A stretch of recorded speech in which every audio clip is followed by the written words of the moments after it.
We know that Florida is full of diverse and amazing landscapes, from the mangroves and marshes to our beautiful beachfronts.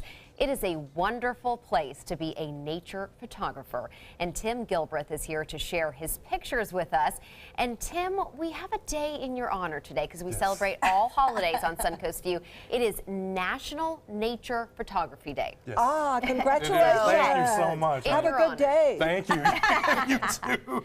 You can go out and take pictures and not feel bad about it. If the weather clears up. Right. It's been a good week for us. Yeah, it's been horrible, so. How did you get into taking pictures outside, specifically? Well, I'm originally from Houston, Texas, so. Me too. Are you really? Yes. Oh, wow, there we go.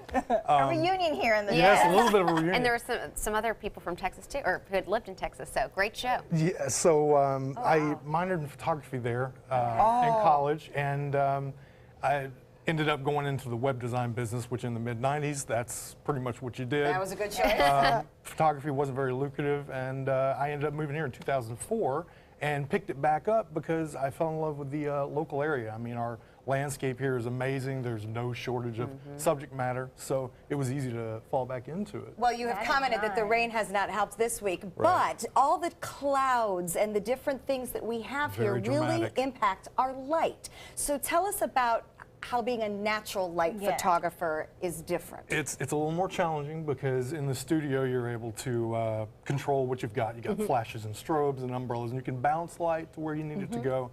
Outside, you can't do that. You have to wait for the sun to do its thing. The advantage is the light you get with the sun, you can't duplicate that in the studio. You get the most beautiful light.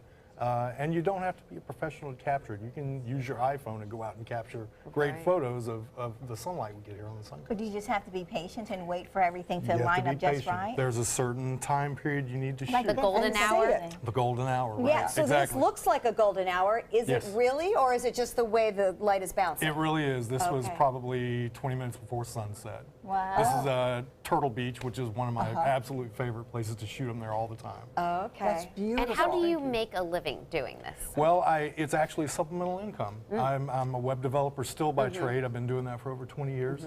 And this is something I do on weekends and evenings. I do a lot of fine arts That's and commission shots.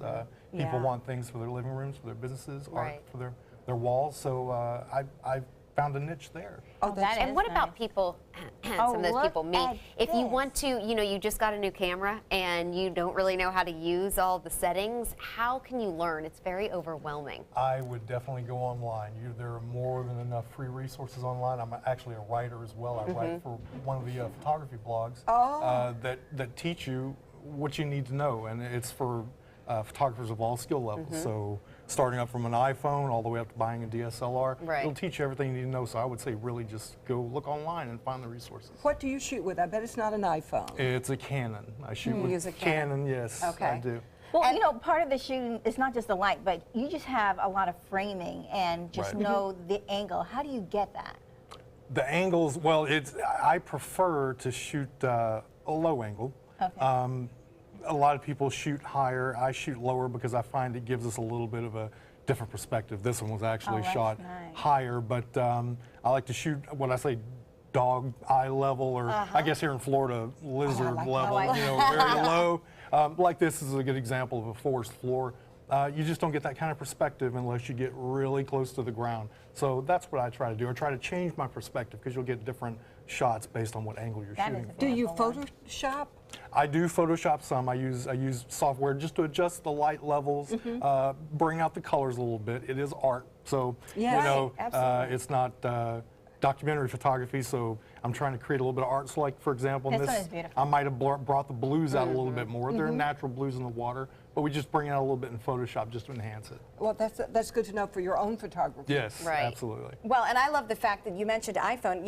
If you go into edit mode on an iPhone, you can change lighting and coloring you on can do anything almost you do. anything. It's amazing. So it really helps all of us become a little bit better and be able to follow. Do it for the whole picture and not just for highlights like he can do. The iPhones actually actually have the ability to do that now. You can wow. you I can didn't you know can that. modify shadows and highlights and bring out parts of the picture. Whoa, let me go get my phone. Yes, you should. You should. like, Yeah, I want to Celebrate take a the day. lesson. I really do. Yeah. All right, well, Tim, that this is is wonderful, nice. the use of light, and certainly we're in the perfect area to be able to In the best area. enjoy all that nature has to offer. So Absolutely. it gives us all a little hope. Maybe we should all give it The more eye of of a the try. artist. Yes, Yes. we'll all Think of Get a out there hobby. and get to shooting.